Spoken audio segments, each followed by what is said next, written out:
All right. Welcome, everyone. This is Tech for Senior. I'm Ron Brown. I'll be your host today. Thank you, everyone, for coming. It's always nice to see everyone, and we really do appreciate you being here. Today, of course, is our special. I'm going to do a brief introduction, then we're going to get the show going real quick because we have a lot of presenters and a lot of things to talk about. And what we're going to be talking about is, should you have a home phone in 2024? Now, this was prompted by someone asking that question about a month and a half ago on our show, and there was such a lot of talk and everyone was enthusiastic about that topic that I thought this would be a good special to have for our show. Now, those of you who subscribe to our newsletter on Saturday, you would have seen the agenda for the show today. If you haven't subscribed to our newsletter, I would certainly encourage you to do that.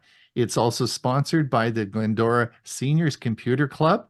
It's sponsored by Geeks on Tour, and it's also sponsored by the Central Florida Computer Society. We do thank those sponsors so much for doing that. Now, if you haven't subscribed to that, please make sure you do, because we put all our information about what we do on the shows each week in our newsletters, and it is free. We don't charge for it. So welcome. And also, if you have been following, we also have a Thursday show. Our Thursday show, of course, is on Thursday, right? And so this week we're going to be talking about Amazon and the new announcement today about their satellite service for internet and all their plans for that. They were released this morning, a whole bunch of information about that, and we're going to be going over that all on this Thursday, as well as all the tech news of the week. Now, for those of you who are waiting, we also have our premiere video coming out today, and after this show, you'll be able to watch it. And we have three selections today for you. Again, the link was in our newsletter. Bob is going to talk about, does your computer have a TPM chip, and why you might be interested in that. Chris is going to talk about smartphone photography tips. Didn't know that, Chris, did you? But you're going to do that. And I'm doing a show on alternates to credit cards. So that'll be all at hour after this show. Now, I think that's about it. I think that's all I really wanted to talk about. Hewie, do you have any comments, or let me just take off the spotlight here? Anything you want to say before we get going? I know we want Just to hi to everybody. I see a couple of new faces, and I see a couple of people I haven't seen in quite a while. So right. Glad you're here. Yes, exactly. I'm not going to introduce everybody else and go through the whole staff today, because we really want to get the show going quickly, because I'm worried that we're going to be way over time. So we're going to move quickly to get things going. I did want to say, as we go through all the topics today, there probably will be a lot of questions. And I would ask that you please hold your questions until the Q&A at the end, rather than answering them through the show. Just jot them down on a piece of paper, and everyone will be available at the Q&A afterwards to go over all the questions for you. I think that's all I had to say. Bob, are you ready to roll?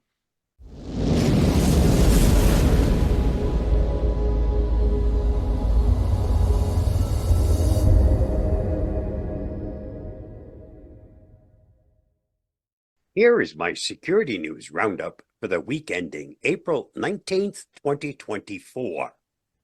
Palo Alto Networks release urgent fixes for exploited PAN OS vulnerability. Palo Alto Networks has released hotfixes to address a maximum severity security flaw impacting PAN OS software that has come under active exploitation in the wild. Tracked as CVE 2024-3400, CVSS score 10.0. The critical vulnerability is a case of command injection in the Global Protect feature that an unauthenticated attacker could weaponize to execute arbitrary code with root privileges on the firewall. Fixes for the shortcomings are available in the following versions: Pan OS 10.2.9-H1, Pan OS 11.0.4-H1, and Pan OS 11.1.2-H3. Patches for other commonly deployed maintenance releases are expected to be released over the next few days. Read more at 𝕙𝕗𝕝𝕃.com. Sneaky credit card skimmer disguised as harmless Facebook tracker. Cybersecurity researchers have discovered a credit card skimmer that's concealed within a fake Meta pixel tracker script in an attempt to evade detection. Securi said that the malware is injected into websites through tools that allow for custom code, such as WordPress plugins like Simple Custom CSS and JS, or the miscellaneous scripts section of the Magento admin panel. To mitigate such risks, it's recommended to keep the sites up to date, periodically review admin accounts to determine if all of them are valid, and update passwords on a frequent basis. Read more at 𝕙𝕗𝕝𝕃.com. U.S. federal agencies ordered to hunt for signs of Microsoft breach and mitigate risks. The U.S. Cybersecurity and Infrastructure Security Agency on Thursday issued an emergency directive urging federal agencies to hunt for signs of compromise and enact preventative measures following the recent compromise of Microsoft's systems that led to the theft of email correspondence with the company. Last month, Microsoft revealed that the adversary managed to access some of its source code repositories. The emergency directive, which was originally issued privately to federal agencies on April 2nd, was first reported on by Cyberscoop 2 days later. Read more at 𝕙𝕗𝕝𝕃.com. Shopping for internet service, new nutrition facts could simplify the process. Under new Federal Communications Commission's rules that just took effect, internet service providers must prominently display the labels at all points of sale, including in-store and online. The FCC borrows the nutrition label model format from food products because we wanted to make basic information about broadband internet service easily recognizable and easy to understand. Alejandro Roark, chief of the FCC's Consumer and Government Affairs Bureau, told reporters on a Tuesday press call. Read more at emergingtechbrew.com. 35-year-long identity theft leads to imprisonment for victim. Because there was a large amount of money in the account, the bank employee asked Woods a series of security questions that he was unable to answer. The bank employee called Kieran's, whose phone number was associated with the accounts. He was able to answer the security questions correctly and stated that no one in California should have access to the accounts.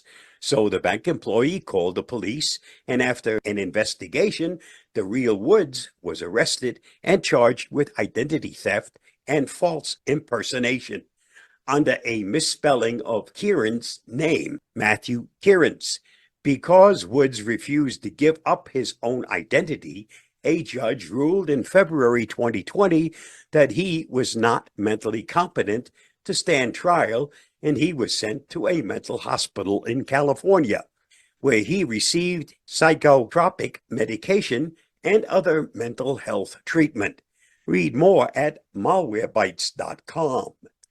Global police operations disrupts lab host phishing service, over 30 arrested worldwide. As many as 37 individuals have been arrested as part of an international crackdown on a cybercrime service called LabHost that has been used by criminal actors to steal personal credentials from victims around the world.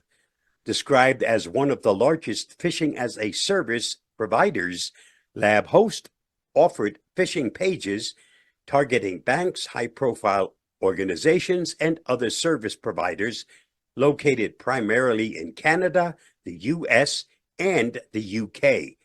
Coinciding with the arrests, lab hosts and all its associated clusters of phishing sites have been confiscated and replaced with a message announcing their seizure. Read more at ℙ𝕝𝕉𝕗 New ℕ𝕤𝕗 attacks use steganography to target 320 organizations globally. The new campaign, conducted by the TA558 hacking group, is concealing malicious code inside images using steganography to deliver various malware tools into targeted systems. Steganography is the technique of hiding data inside seemingly innocuous files to make them undetectable by users and security products. TA558 is a threat actor that has been active since 2018, known for targeting hospitality and tourism organizations worldwide, focusing on Latin America.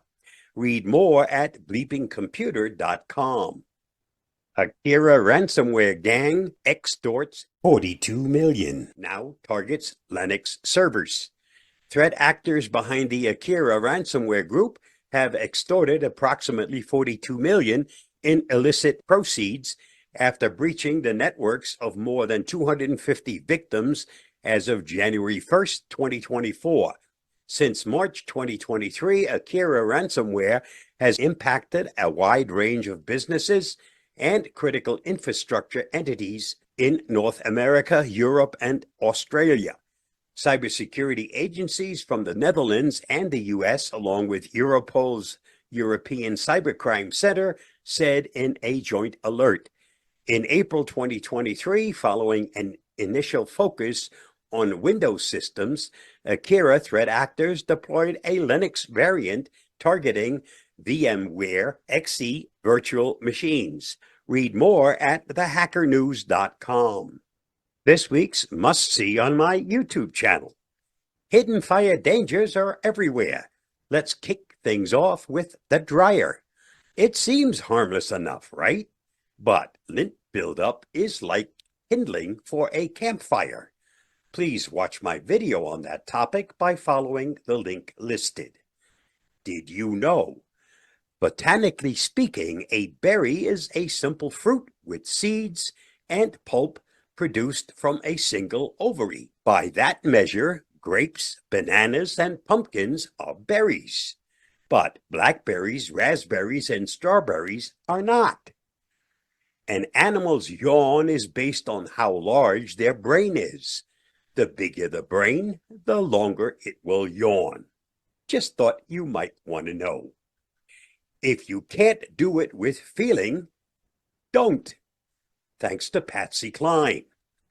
Those who would give up essential liberty to purchase a little temporary safety deserve neither liberty nor safety. Thanks to Benjamin Franklin. And that's a wrap for this week's Security News Roundup. Stay safe, stay secure, and I'll see you again next week. Bye-bye, and thanks for watching and listening. Thanks, Bob. That's good news. Now we're going to move into our special segment. I'm going to start with an introduction about home phones, landlines, or whatever you want to call them. And then we will go through the sequence. Those of you who have the Saturday newsletter will be able to follow along as it's all, the agenda's all listed there. All right, I'm going to start with my presentation first, and then we'll move on, and then Ray will be coming up next. All right, so let's. I'm Ron Brown with Tech for Senior. The topic today on this special event at Tech for Senior will be, should you have a home phone in 2024? This is episode 211. It is going to be April the 22nd when this is aired, and this is part of our special presentation on the topic. Today, I'm going to lead with what is a LAN or home phone. Now, you all recognize this picture as a phone, and it is connected with this type of cord, which is a twisted paracord with an RJ45 jack on the back. This is a phone wire. We've had these for 40 years. You all know that that plugs in to that phone, which of course it does. What determines what type of phone you have is what the other end is plugged into. And let me explain why that's important. So how are you going to know what this is plugged into? Let's look at the side of my house. Well, in this diagram, you can see plain old telephone service or POTS line outlet. You'll see cable outlet, and you'll see a fiber outlet. Well, this could be plugged into any one of those three. Let me explain how that is so different. Now, many of you think just because this is plugged into the wall, into the RJ45 socket, which we've had for 40 years, is that it goes to the telephone company through the old POTS line. But that couldn't be farther from the case. Let me explain how this works. Now, whether you're using cable services or a fiber optic service, the data is transmitted on the telephone pole through fiber optic lines. Now, if you're using cable services, the section between the telephone line and your house is cable, this coaxial cable. If you're using fiber, then the section between the telephone pole and your house is fiber. For the example of cable, we then have to take this device and plug it into cable if we're using a cable home phone. Now, many of you wouldn't know where this is, and it may not be obvious, but when the cable comes into your house, it'll be split before it goes to the modem to your computer. And that split will go to a little box, and that's where you plug your RJ45 that connects to your home, whatever services you've connected through your wiring throughout your home. Now, if you're using a fiber optic connection that I had hooked up recently, it's just a little bit different. They have the connection in my router. And so you plug you'll plug this little cord into your router, and that creates the transmission through the fiber optic connection to the pole. But whether you're using fiber optic or cable, once it gets to the telephone pole, it's all going by fiber optic line. Now, that's not true with the old POTS system. Remember, we talked about that earlier, and that, of course, is going out as a copper wire connection to the telephone pole, and then it's not going fiber optic. It's going by another wire. It's going by copper to an exchange. Now, in most cases, that exchange converts that to a digital signal, and it goes back into fiber. How do we transmit something digitally over the fiber optic cables? And that's called VoIP, Voice over Internet Protocol. So let's look at this diagram. If you have a telephone service or POTS system, of course, it turns into VoIP. If you have cable, it turns into VoIP. If you have fiber, it turns into VoIP.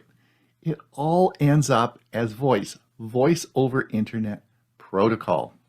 Now, the old POTS system will be going away, and the FCC wanted it gone by 2022.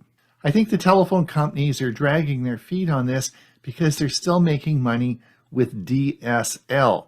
Yes, remember that? We talked about that before. Digital subscriber line, or DSL, is how the telephone companies provide this old antiquated way of getting internet. Well, I think all that will be gone very quickly. So if you do have an old POTS system, you should be listening to the presentation today and looking at your options. So let's look at the options. You're going to hear many of the speakers talking today. They're going to talk about magicJack, ℸ𝕒𝕒, Google Fi, and services like that, which are all VoIP, V-O-I-P. And how are these features distinguished from those three items I've talked about, which could still be called a home phone? Well, all those three services that I discussed are tied to a service address. In other words, it is a fixed location for your telephone, not mobile. so they know exactly where you are when you call 911. Other services we're going to talk about today, that's not so clear. I'll be finishing this special with a discussion about that issue. So let's see what the other speakers have to say, and I'll catch up with you for a few final words.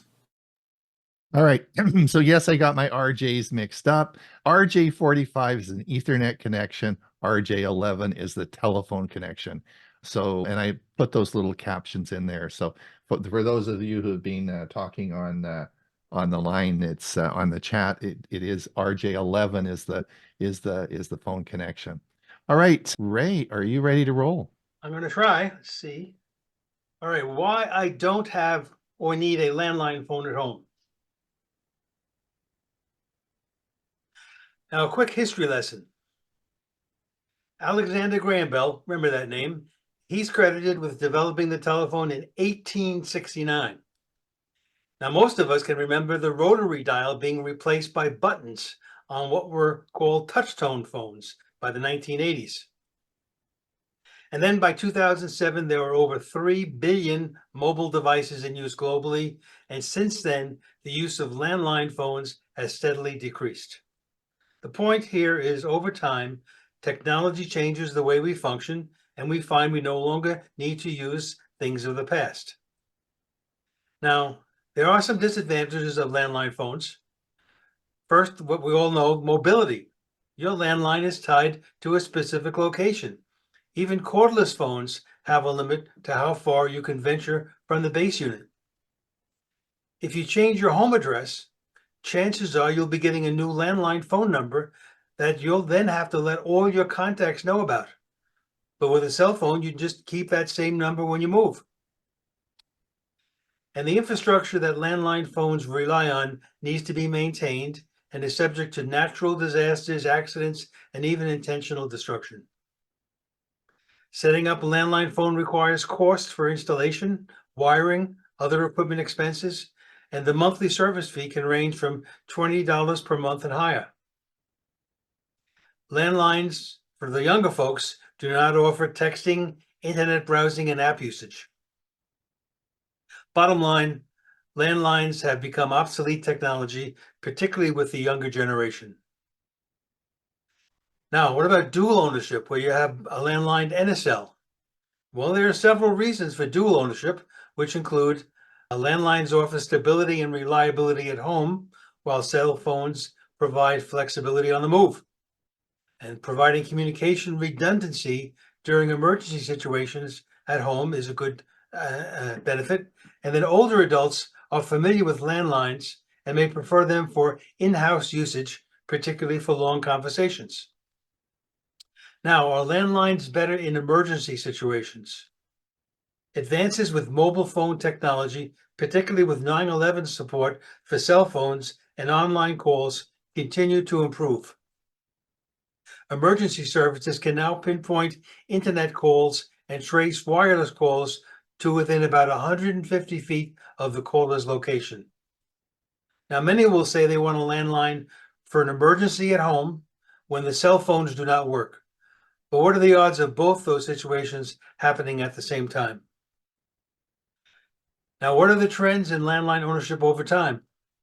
Well, this is according to Copilot.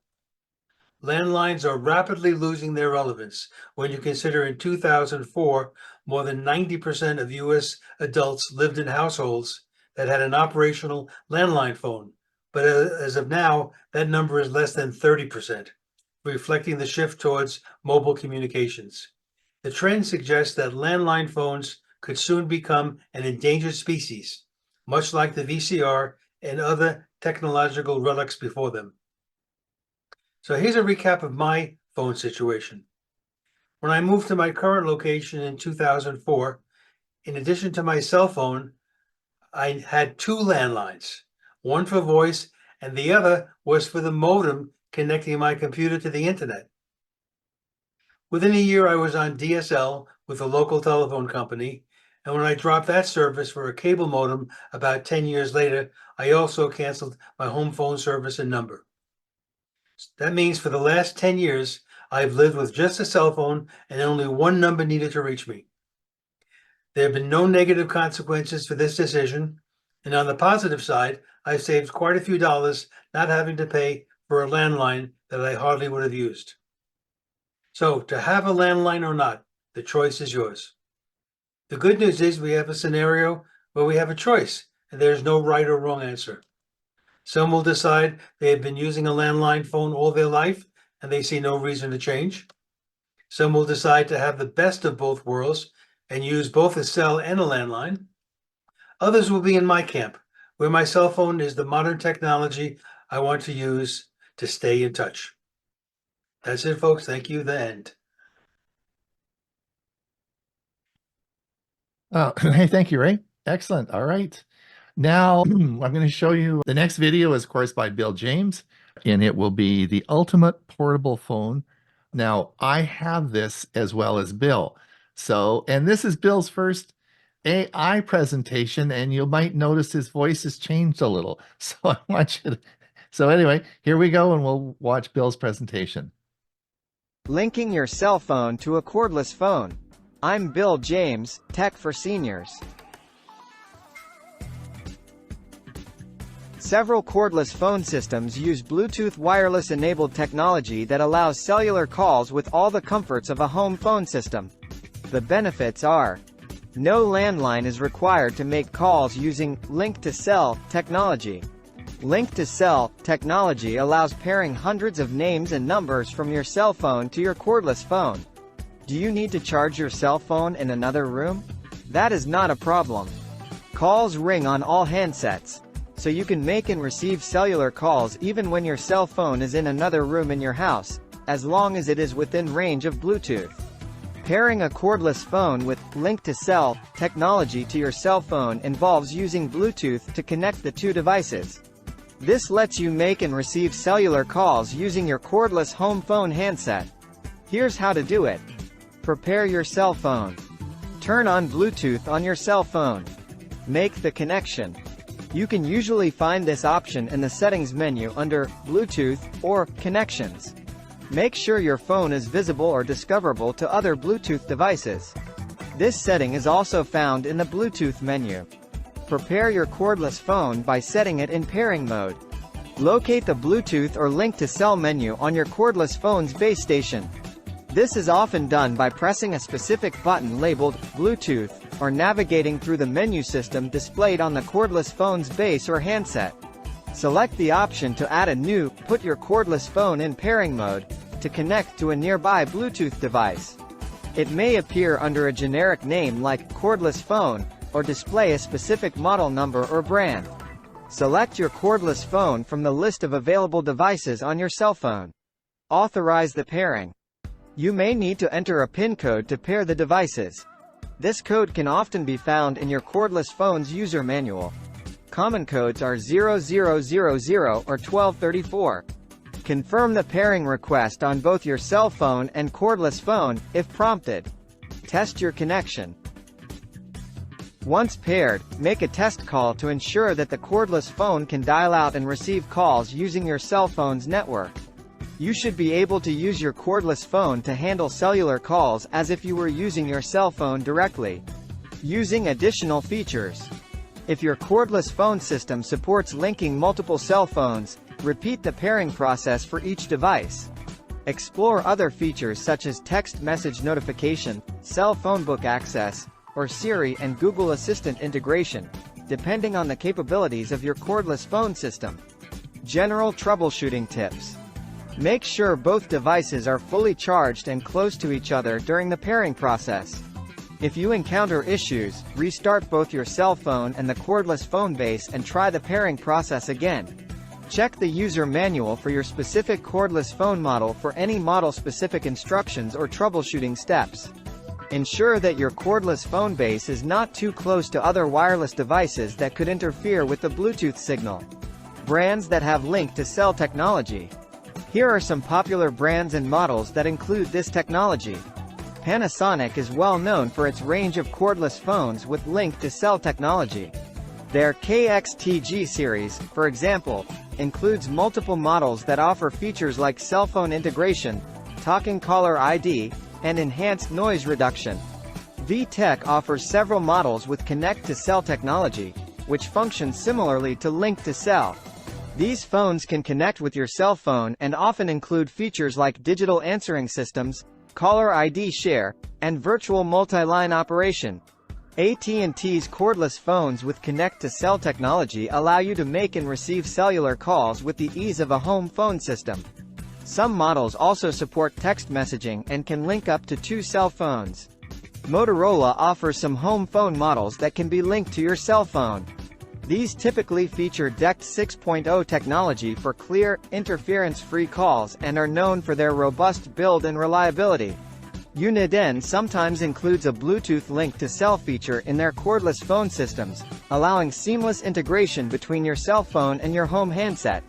When choosing a cordless phone with link-to-cell technology, consider additional features such as the number of handsets included, the range of the handsets from the base station, battery life, and any extra features like call blocking or a built-in answering machine. These factors can greatly influence your satisfaction with the product. Bill, you had a voice change there. Anyway, well done. Well done. I have the Panasonic one with the cellular connection, and as does Bill, and we can certainly talk about that in the Q&A. It works great. All right, Bob, you're going to talk about what is Magic Jack. Specifically going to be talking about Magic Jack on your cell phone, or specifically your cell phone that you can't use anymore because you don't have a SIM card in that old cell phone. I've used Magic Jack for many, many years for my home phone. It uses VoIP, voice over internet. It's always done an excellent job, but I now need some added extensions for my home. And instead of buying additional phones, there's a much easier way. Over the years, I've accumulated quite a few cell phones that I no longer use. They don't have a SIM card in them, but they still work. The only way they will work is over the internet. So let me set up one of those phones to use my Magic Jack, and it will work as an extension instead of having to buy a phone. Let me show you how to set that up. There's actually an app for Magic Jack that you can put on either your Android phone or an iPhone. In my case, it'll be on one of my old Android phones that I no longer use. This one, the phone, as you can see, is still perfectly fine. It just doesn't have a SIM card anymore. So I'll use this, and I'll go to the store, and I'll search for Magic Jack. There, it's what I'm looking for. This is the baby I want. I'll install it. Let's open it. I'm going to pause this while I sign in, and I'll be right back. Once you've signed in, you'll have to agree to the subscription agreement. Since this is a phone, and I already do it, of course I'm going to allow Magic Jack to access my contacts. And yes, they can manage my phone calls. Let's pick up the Magic Jack app and we'll put it onto the home screen. Now, if I want to make a phone call on that phone, that's it. I just start making a call. It'll have my phone book. The whole thing is here. And as long as I have internet access, there it is. This will also receive calls as they come in. So, as I said, this will be an added extension that I can place wherever it's convenient. That's all it takes. Put that old phone to use. Don't just let it lay there and die. Hope that helps.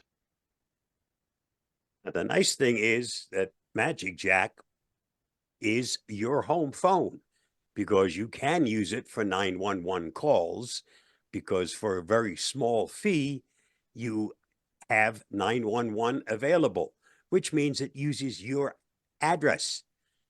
But if you leave town and you have it on your cell phone, because it only needs the internet, anybody who calls your home phone number assumes you're at home.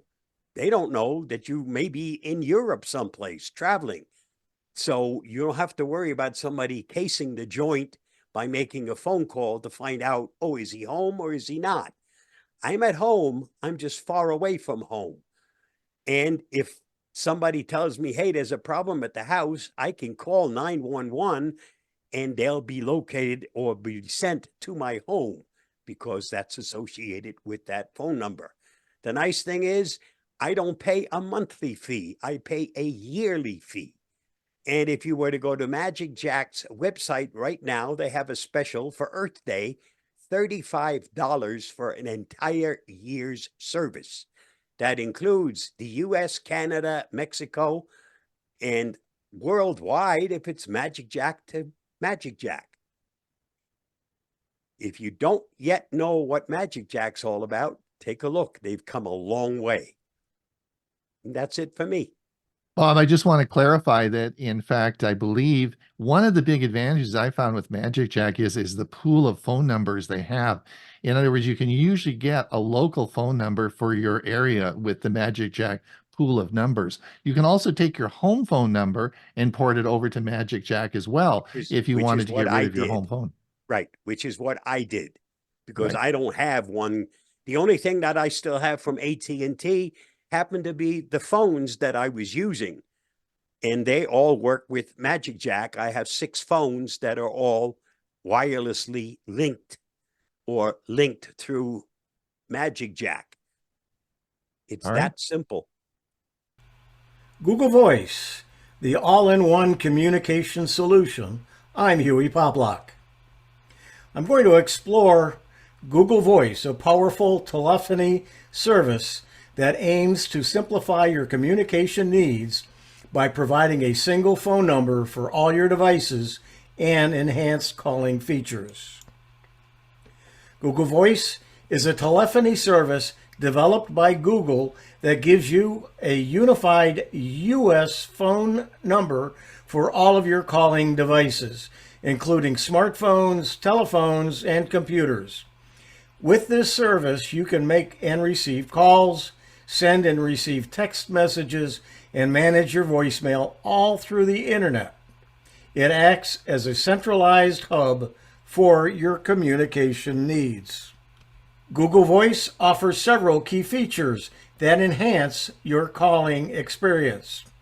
First, you can use your Google Voice number across multiple devices, ensuring seamless communication. Calls within the US are completely free, and international calls are offered at competitive rates. Google Voice transcribes your voicemails into text, allowing you to read them quickly. Additionally, it includes spam filtering and call screening capabilities to help you avoid unwanted calls. The roots of Google Voice can be traced back to a company called Grand Central, founded in 2007. Grand Central offered features like voicemail transcription and multiple phone number management. In 2009, Google acquired Grand Central and launched Google Voice based on its foundation. Initially, Google Voice was an invite-only service, and it was eventually made available to all Gmail users in the US, leading to a significant increase in its user base. Google Voice offers several benefits that make it a compelling choice for individuals and businesses alike. It allows you to consolidate multiple phone numbers into a single, unified number, simplifying your communication management. Additionally, it provides enhanced calling features like call forwarding, voicemail transcription, and call screening. Google Voice seamlessly integrates with other Google services like Gmail and Hangouts, further enhancing its functionality. Perhaps most importantly, it works across various devices, including mobile phones, desktops, and web browsers, ensuring that you are always connected. If you're looking for a comprehensive communication solution that simplifies your life, consider trying Google Voice today. Signing up is completely free, and you can start managing all your calls and text messages from a single phone number. With Google Voice, you'll experience seamless communication across your devices, making it easier than ever to stay connected with the people and businesses that matter most. Free consumer Google Voice is not available in Canada. However, the paid Google Voice for businesses with Google Workspace is available in Canada. When selecting your phone number, many cities no longer have available phone numbers. Try selecting by area code. You must pair the Google Voice number to a real number and have it to verify that number. To complete the verification, you type the code sent to the real phone. On the left is your info, then your voice messages. This shows the voicemail that you received, and at the bottom, you can listen to it. In the column on the right, you enter the number that you wish to call. Then you click on the blue phone button. You can forward voicemail messages to email, and there are many settings.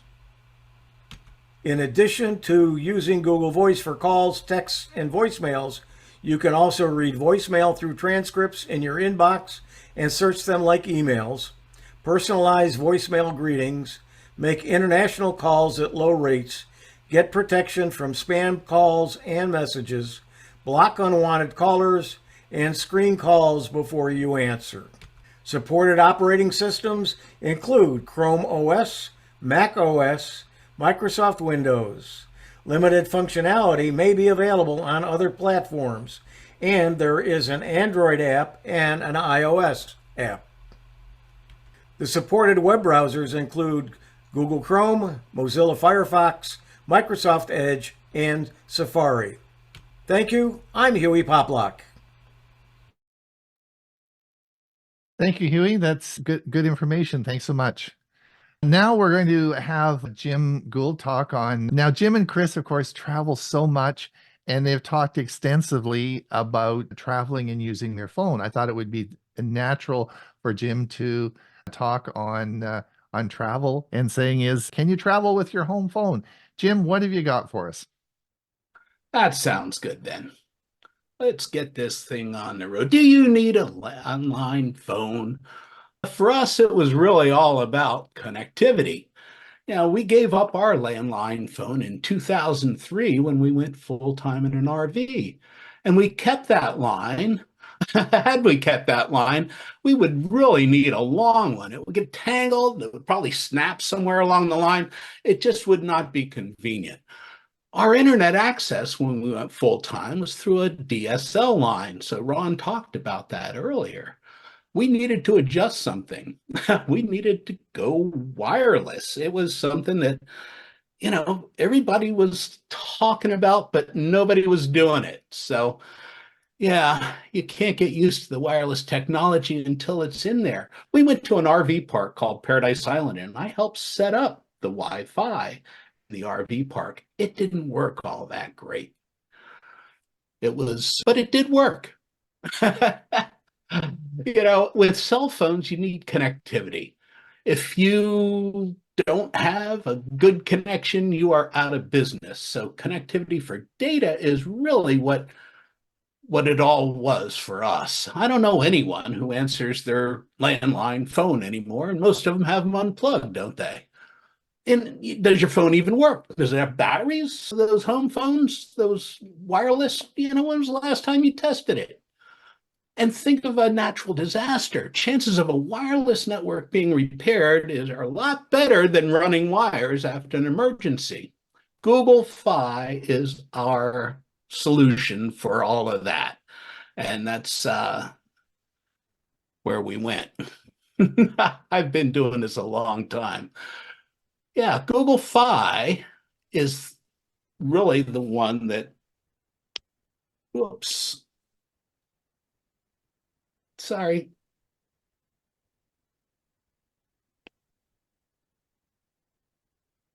That's the one.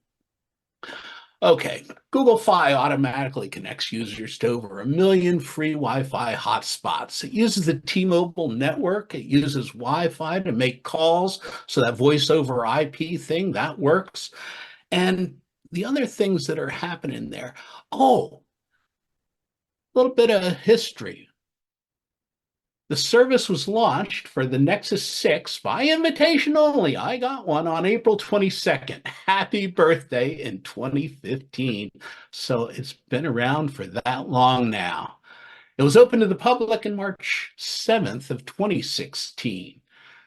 Like I said, it uses T-Mobile to do the connectivity, and it's good all over the place. This QR code over here gives you information about all of the plans that you can get. There are 3 plans. It's only available to US residents, though. It's important to know that. So the 3 plans are really good. There's a flexible prepay for unlimited calls and texts. It adapts to your data usage, and you won't have to pay for data that you don't use. You get free calls in the US and Canada and Mexico, and affordable calls from the rest of from the states to other destinations. It's good for low data users. And so people who use their phone more than they use the data, or they have another data plan or something like that, this would be a good plan for you. But the data speed is slowed to 256 after 15 gigs of use.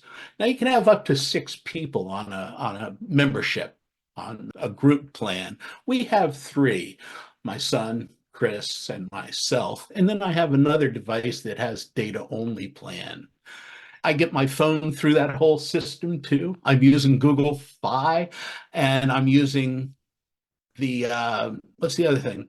Google Voice. Yeah, Google Voice. So when I got Google Voice, even before I got this, it's just moved right on in. So if you can tether this plan, an unlimited plan, simply unlimited, includes unlimited data, calls, and texts, the most affordable plan if you use a lot of data. And if you're only staying in the United States, it's probably okay for you, or traveling through Canada and Mexico if you're a US resident. So if you don't use your phone as a hotspot for your other devices, you'd be fine. And then the plan that we have, the unlimited plan, Unlimited Plus plan. With the Unlimited Plus plan, you get unlimited data, calls, and texts. If you frequently travel internationally, as we do, or use your phone as a hotspot, as we do when we're traveling, I recommend the Unlimited Plus plan. So with that, you get unlimited domestic calls and text, unlimited texts to other countries, and affordable calls to all the other countries. It's only like 10 cents a minute. Calls and texts within the US and Canada and Mexico are free, and you'll be able to use your data and text at no additional cost in over 200 countries. It's the plan to have. So check it out. Over here, you have your QR code that'll take you to Google's website with all the information about the Google Fi plans. Thanks for listening. Now, if you got the new system. All right. Yeah, Thanks, yeah. Yeah. Thanks, Jim. Yes, excellent. Google Fi, of course, I had that as well when I was living in Arizona. It's truly a great plan. All right. I'm going to finish off now with the final segment here. Let me share my screen. All right. I want to thank all the participants today. This has been a great show.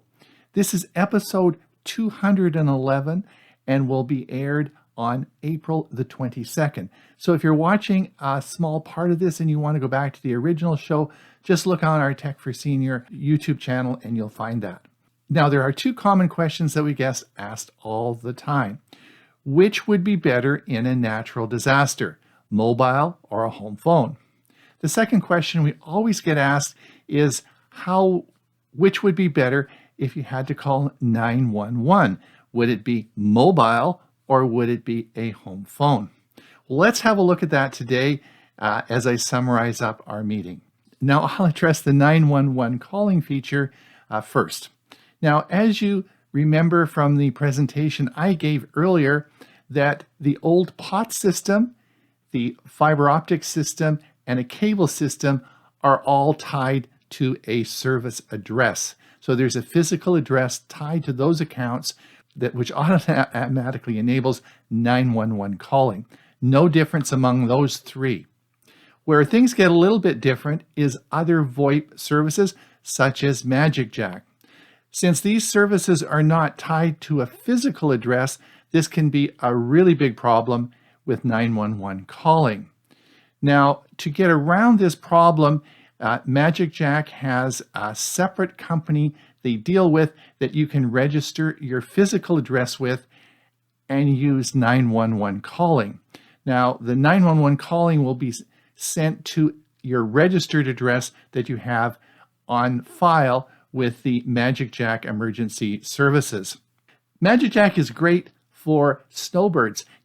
I used to take my MagicJack from British Columbia down to Arizona and move it back and forth, and it works great. It's great for traveling. Lots of big advantages with MagicJack, but of course, nobody really knows where you are because it's just going over the internet.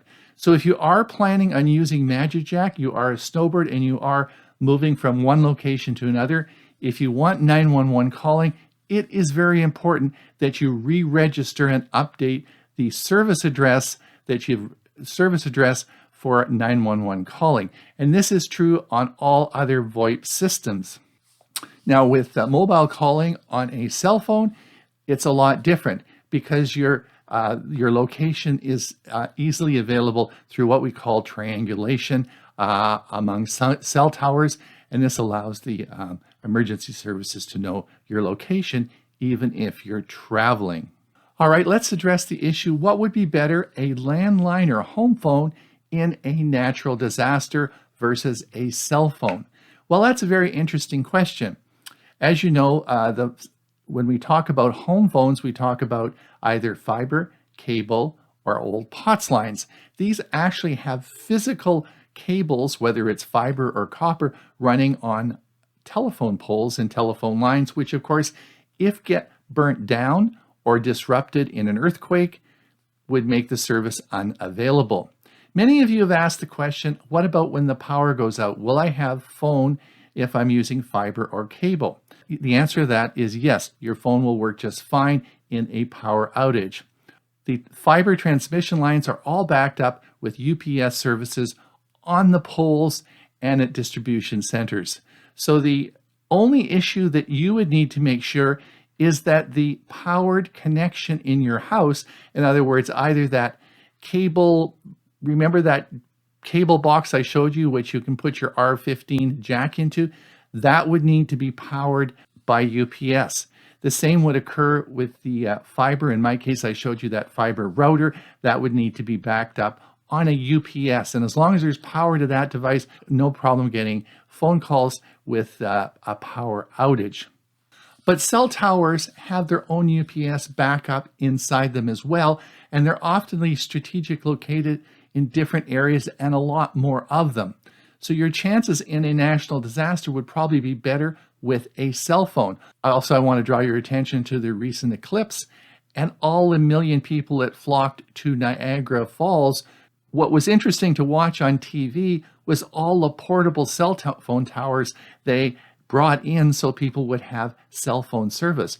So we do even have portable cell phone towers in places of national disaster that can be set up and used.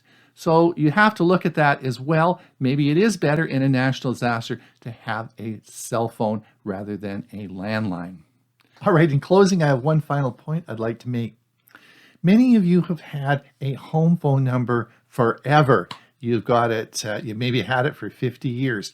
And it used to be that you could not transfer a landline or home phone number to a cell phone number. Well, that is not the case anymore. So if you are thinking about what you're going to do when the POT system goes away and you're looking at what type of phone system you're going to use, but you really didn't want to move to a cell phone because you'd have to change your number, well, that is not the case. You now can move your home phone number, your old number, to your new cell phone if you wish. I'm Ron Brown from Tech for Senior.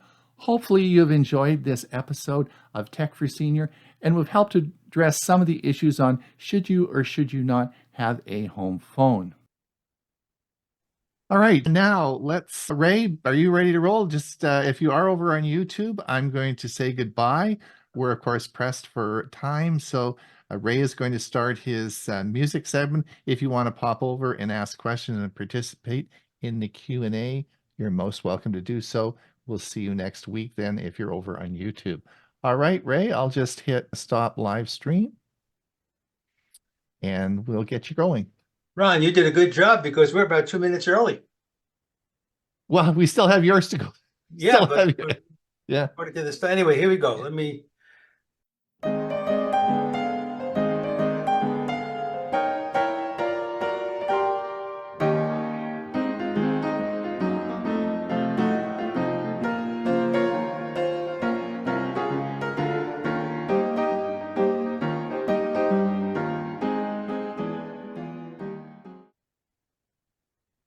First, a quick announcement. Starting today, I want to expand the reach of the music outro. Now, I would wager that many of the regular attendees of Tech for Senior personally know singers that may be well known locally, but are not national household names. Now, a couple of years ago, I showcased my friend John Carpino, who performs locally in Arizona, as well as on the Grand Canyon Railway, but he's not so well known outside of these areas. So going forward, I'd like to provide an opportunity to introduce these artists to the Tech for Senior Monday audience. Now, the process begins if you know someone that meets this criteria by sending an email to me at that address, raybax33@hotmail.com, and then describe your relationship with the artist, how you got to know them, and provide me with, say, a YouTube link or a video clip of a performance. And then you'd also provide a website link, or in your own words, background information similar to what I provide each week on the artists I showcase. So today's music outro will be the first one of this type. And Diane Binder, who wears several hats with the Royal Highlands Computer and Tech Club in Leesburg, Florida, she brought to my attention the bluegrass duo Kenny and Amanda. Here is their story. Now, I'm going to start with Di's comments. Most importantly, Kenny and Amanda are my friends. I loved working with Amanda when she was just a kid. She was so sweet and a very nice person when we worked at the bank. I loved her. I knew someday she was going places, and here they are together, Kenny and Amanda. And then the following commentary is taken from the duo's website. The award-winning pair, Kenny and Amanda Smith, have cultivated a reputation of delivering fresh, heartfelt bluegrass music to stages worldwide for nearly 2 decades. Known for sincere vocals and stellar musicianship, Kenny and Amanda Smith are one of the most beloved husband and wife teams in acoustic music. Partners in both life and in music, Kenny and Amanda met at a bluegrass festival in the late 90s, while Kenny was performing with the legendary bluegrass group, the Lonesome River Band. Although a young man, Kenny already had a reputation as an ace guitarist, having twice been named Guitar Player of the Year by the International Bluegrass Music Association. Amanda had grown up singing in churches and local talent competitions, and her star was quickly rising in the bluegrass community. The two forged a bond over their love for bluegrass music and their dedication to their Christian faith, creating a connection that resulted in lifetime love for the two of them and beautiful music for the world. So the husband and wife team released their debut album in 2001 and haven't looked back. Kenny and Amanda Smith were quickly embraced by the bluegrass community and were named Emerging Artist of the Year by IBMA in 2003. Amanda Smith was IBMA Female Vocalist of the Year in 2014. Kenny's reputation as one of the most influential flat-picking guitarists of his generation makes him one of the most in-demand bluegrass guitar players in the industry. Their knack for identifying hit songs has resulted in Kenny and Amanda Smith being mainstays on bluegrass radio for nearly 20 years. Their catalog includes Winter's Come and Gone, It's Not the Wind, Randall Collins, I Know Where Love Lives, I Jump the Mississippi, Catch Me If I Try, You Know That I Would, and many more hit songs that have filled bluegrass, airwaves, and charts for two decades. So here they are, Kenny and Amanda Smith. Kenny and Amanda. Wow, that was great. Thanks, Ray. All Another right. winner. It is 6 minutes after. If you have to run or take off, that's great. Don't forget that we have our Thursday show coming up this Thursday, and we have our premiere event in about 20 minutes. It, of course, is Bob's going to talk about TPM chips. Chris is going to talk on smartphone photography, and I'm going to talk about alternatives to credit cards. And that will be on our premiere educational series at 1:30. I put the link in the chat. Excuse me. Thanks so much for all the presenters today. I know it was a lot of fun. I had a lot of fun doing this show today. It was a fun topic to do. We're sort of anxious to do this again. If anyone has any ideas or thoughts, we're certainly looking at for more topics that everybody would be interested in. We'll open it now up for the Q&A. If you have any questions about any of those great presentations today, feel free to ask the questions. Chris or Jim has a question. Well, no, I just wanted to mention that I used to be in a bluegrass band in the 80s, and that's my band there. Oh, really? What did you play? What'd you play? What instrument? I played bass. Very nice. Double bass. Double bass, yeah. I had a stand-up cool. bass. Oh, That's cool. me in the middle. Oh, Look just the same, don't I? Do you play? Do you play anymore? No, I don't. No, I can't hear. All right. But it was fun. Tom, go ahead. Yes, thanks for this helpful presentation. I'm preparing to make the switch to VoIP from my terrible DSL service. I have 3 phones, standard wired phones now, and if I switch to VoIP, I understand I could probably continue to use at least one of those, but these phones are connected through the house wiring for standard analog phones. So if I take the VoIP connection and plug that into one phone, will that allow all 3 phones to continue to be used? Will they still ring, and will they still show the caller ID like they do now? Well, they'll certainly work. They'd show the caller ID. Bill and I think we both have Panasonics, but VTech make them. You can get, and they're portable phones, and you just plug them into whatever VoIP system you have, and they all ring in the house, right? So I have them spread all over the place. So you may want to take your old portable phones and upgrade to the new, and you get 5, I think, handsets, and they're cheap. I mean, it's about $90 for the set, and these all have the cell phone connection. So Bill and we've connected our cell phones to these portable phones so that if your cell phone rings in another location, it will come into the portable phones as well. But you just plug them in. You just plug them into whatever VoIP system you want, right? Unless Bob had a good idea about using Magic Jack. Yeah, I'm using Magic Jack. You have an app that goes onto your cell phone. Right. Okay. If you've got some old phones. Of course, yeah. Now, living in Central Florida, all of you who live in Florida know about the danger of lightning. A couple of years ago, lightning fried my refrigerator and damaged some electronics in the home. So whenever there's a threat of lightning, I disconnect my modem from power. I disconnect it from the phone or cable line, and my computer is absolutely not on. So if I switch to VoIP and I have all these things disconnected, if there's an incoming call, will the VoIP system automatically record that as an answering machine message? That would depend on what type of VoIP system you were using. If you're using cable or you're using fiber, then even if you turned off, well, in my case with the cable was split coming into the house and going to the cable telephone converter, and then the other side went to the computer. So even if you turned off your computer, your modem, your phone system would still work, I guess. Well, I think the question he's asking is there still going to be voicemail? And yeah, all of the VoIPs, the voicemail is not on your local computer or on your phone. Right. That's right. It's in the service. So it would be available when you connect again. Sure. Good point. Thanks, Hewie. And True. you can port Yeah. can port your number to if you move to another state, you can easily port that number, right? Correct. Yep. Yep. Easy to port, and you can port it to a cell phone as well if you want. Thank you. Drew, go ahead. Yeah, I have a natural disaster tip for everybody with regard to phones. 2 years ago, we got hit with a hurricane here in Sarasota, and it knocked out all cellular communications. You know, my Comcast cable was out, my Verizon cell phone was out, couldn't send text messages, make or receive phone calls, nothing.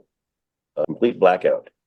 And my phone, as many of you may have phones now, can have the option to have not just a physical SIM chip, but also and what they now call an eSIM or electronic SIM chip. And what I did immediately following the hurricane was the cellular reception came back online for AT&T a little sooner than did Verizon, but I still had no home cable internet. And my cellular plan didn't have a very good hotspot feature that I was paying for that available. So what I did is I went to the AT&T store and I purchased an eSIM, a 30-day prepaid cellular card, and with an eSIM, and they programmed the eSIM into my phone. And by paying, I think it was about $65, it gave me high-speed internet with hotspot feature. And I turned my phone into a hotspot and connected that to my computer. And Windows, for those of you who don't know, Windows, if you're in the event of an emergency, you connect your cell phone with a hotspot to your computer. Windows can be a hotspot, and not a hotspot, yeah, a Wi-Fi hotspot. And you can then connect other devices, tablets, your TV, to your the SSID on your computer. And that feature is also either just came or is about to come to Chromebooks, so that you could connect your cell phone to your Chromebook and turn your Chromebook into a Wi-Fi hotspot. So if, as an emergency backup plan, you might want to consider getting, you don't have to, I don't pay monthly for the AT&T. I only, if I needed it, for example, I would just call AT&T and activate another 30 days. And so that's an option that you have available to you if you have an outage. Thanks, Drew. Mike, go ahead. This is kind of in response to Tom Hirsch's question, and also you brought it up in your first video talking about how POTS with copper wires connects to the side of just about everybody's house that's watching this today. So that plastic box that's sitting on the side of your house is called a telephone connector. And the cable coming down from the telephone pole connects to that connector with an RJ11 or 14, whatever jack. 2-pair, 4-pair. I want to ask the question next. Okay. I tried to get you earlier. Okay. So all you have to do to use the wiring in your house is go out to that connector, disconnect the cable that's coming in from the telephone pole, and now all those wires in your house are in parallel. They're all brought to that connector box. All you have to do is find the one that's closest to your Bluetooth connector coming from the VoIP box, plug it into the wall, and any phones that you have plugged in your home will then work just fine on that telephone number. Mike, do you know, I haven't bought a new house lately or a new condo. Do you think that if you bought a brand new house in a newly developed area, would you have the old POTS system? I don't think that's a good question. I have to ask my wife. She's a realtor. Well, yeah, ask her. But I mean, a brand new subdivision, I wouldn't think they'd put the old POTS system in. I can't imagine why you would do that. And the cost would be, why would you ever want? I don't know, but it'd be interesting. Especially with the FTC saying, yeah, hey, by August of this year, everybody has to switch. Yeah. I don't know. Interesting. All right, Susan, go ahead. Unmute yourself and go ahead. Thank you. We have cell phones, of course, and we've had a landline forever. And I was recently thinking about doing Magic Jack or something else to save some money. I mainly like my land phone so that when I'm sitting in the kitchen and the phone rings and it's got a Panasonic cordless and there's several, extensions or other handheld devices around the house. But when I'm in the kitchen and I hear it ring, I can screen the calls and find out if it's somebody I want to talk to or not. My concern with going with Magic Jack, does Magic Jack have to be plugged into like the modem, which is in another room? Yeah, but your phones would still ring, okay? All your extension rings. The main phone rings and all the extensions ring. And it's wherever you pick it up, that's where you make your connection to that person you're talking to. Okay, Yeah, so- so in the kitchen is the one that has the answering part of it. Will that still operate the same way? Yeah, what you where would you need want to to do- put, you want to put The the main- one, Right. The main one, the one that has the answering, that's the one that should be where you plug it into the modem. Okay. That's Coming my, from your modem into the Magic Jack connection, that should be the one that has the answering system.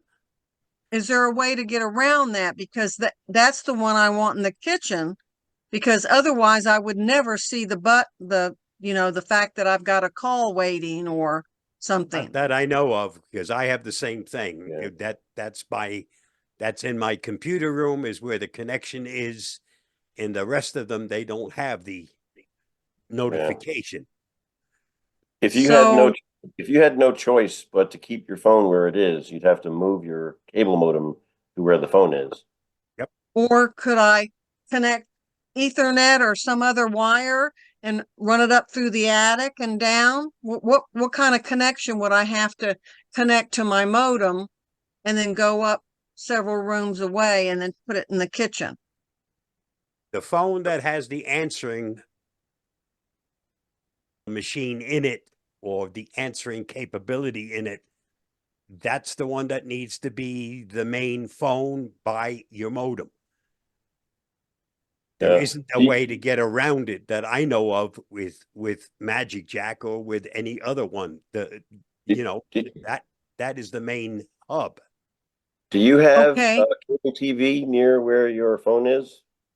No, not cable, direct TV. Oh, okay. Because you can do, there's a way to use cable as your Ethernet jack, but no, you have no choice. The base station must be plugged into the router somehow. Or, Okay, or, I or use don't that- understand the base station. Could I move the base station? What's involved with that? just plug it into the wall, as I mentioned. Yep. In wherever your modem is in the wall in that room, if you've got a plain old telephone jack that you could plug a phone into, then that's what you plug into your voice over IP adapter. Keep the one in the kitchen plugged into the wall just like it is and go out and disconnect the line from the street, and then it should work just like you've got it now. no, what she's asking is the phone, the main phone, that's the, what do I want to call it? The one that sends out the signal, the base station. You want to have if you have Magic Jack, you plug that into the Magic Jack, and the Magic Jack has to be plugged into your router. Right. But the Magic Jack could plug into the wall. I did it way back when I first started playing with it. I disconnected the line from the street, took the Magic Jack, went right over to the wall of my office and plugged it right into the RJ11. Your Magic Jack has also changed since that original one. Okay. Yeah, the newer Magic Jacks you can actually purchase they can do Wi-Fi, so you don't even have to have a physical RJ45. You just plug your telephone base unit into the Magic Jack and go. You do have to temporarily plug the Magic Jack into your PC to get it connected and programmed. But after that, you can unplug your PC from Magic Jack and use just the Wi-Fi directly into your base unit. All right. So listen, we gotta move on because we're running out of time here. Susan, the other question comment I have for you, you mentioned that you want to switch because of cost. In today's modern technology, if you're paying for that landline and you're paying any sort of money, it's time to negotiate with your service provider. These are really services that there's limited cost, and often you'll get a credit back for those costs. So it's time to negotiate. So there shouldn't really be much of a charge for your home phone. Okay. It Problem depends is on they who still you're charge monthly, whereas Magic Jack charges right. one But per year. I would say if you went to your service provider who you have your home phone with, it's negotiating time. All right. Yeah. All right. So I'd look at that. So unfortunately, Susan, we have to move on now because we have to finish the meeting. Hopefully we've answered other questions, and we'll be here next week. We'll answer more questions. And Jim, do you have a short 10-second question? Nope. You don't. All right. Hold that thought, Jim, for next week. All right. I want to thank everyone for coming today, and I want to thank what a great meeting we've had. I've had a lot of fun doing this and repairing. I think everybody has. Let's do it again in another month. We'll pick a topic and away we go. Thank you so much for coming. Don't forget that we have our Thursday show. Come and watch us on Thursday. It's not a Zoom meeting though. You need to just click the button on our website and it'll take you right there. We broadcast that out to our Facebook page or our YouTube channel. Until next week, everyone have a great time. Don't forget to like and subscribe. If you are watching our replays, please hit that like and subscribe, and we'll see you next week. Bye now. Bye, everybody.